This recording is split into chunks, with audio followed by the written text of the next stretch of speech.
અલ્યા ભગાભાઈ રવિલાલ તમને શું વાત કરું આ આપણા ગામના પેલા સરપંચ નહીં એટલે આ ભગાભાઈ એનો વટ ભાર્યો એટલે જબરજસ્ત અને એનું બૈરું તો પોંદડાની જેમ ફફડે એમ પોંદડાની જેમ. જીતુલાલ આ ઘણી વખત શું છે કે કોને હોંભળેલું સાચું નહીં હોતું. એટલે આ કોને હોંભરેલાની ચો વાત કરું છું મારી હગ્ગી ઓખે જોઈને આવ્યો ભગાલાલ હગ્ગી ઓખે. અરે બૈરું આવીને કે હું બનાવ્યું છે જમવાનું તાકે મેં ભરથું બનાવ્યું કેન્સલ નહીં ખવાય નહીં બનાવવાનું. પેલી બાપડી કે ના ના ના તમે કોઈ એમ નહીં બનાવું પિયરજી આવું જોઈ નહીં જવાનું તમે કહો છો તો હું નહીં જાઉં. બોલો ભગાલાલ આમ પોંદડાની જેમ ફફડા શું વટશે સરપંચનો.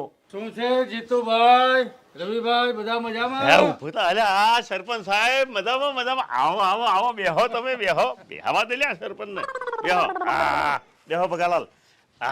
લો સરપંચ સાહેબ અમે બધા તમારી જ વાતો કરતા હતા. શું વાતો કરતા હતા મારી? અરે તમારી મર્દાનગીની. કઈ મર્દાનગીની? જેમ તે દાડું જોઈ હતી એ બૈરા હોવારી. અચ્છા એ મર્દાનગીની વાત કરતા હતા એમને? જીતુ આજે મને એક એવી ઈચ્છા થઈ છે કે આપણા ગામમાં મારા જેવા મર્દ કેટલા. એક તો તમે તો સોજ પાકા પાય પણ આ બીજા કેટલા થઈ તો પછી ખોરવા પડશે. એ શરૂઆત આજથી જ કરીએ જોઈએ આપણા ગામમાં મારા જેવા મર્દ કેટલા છે. પણ સરપંચ સાહેબ મરદ કેવો કોને એ તો ચોખવટ કરો. જેનું બૈરી આગળ હાલતું હોય અને જેણે બૈરીને બકરી બનાવી દીધી હોય એવો મરદ. બોલ રવિ તારું તારી બૈરી પાસે કેવું હાલે?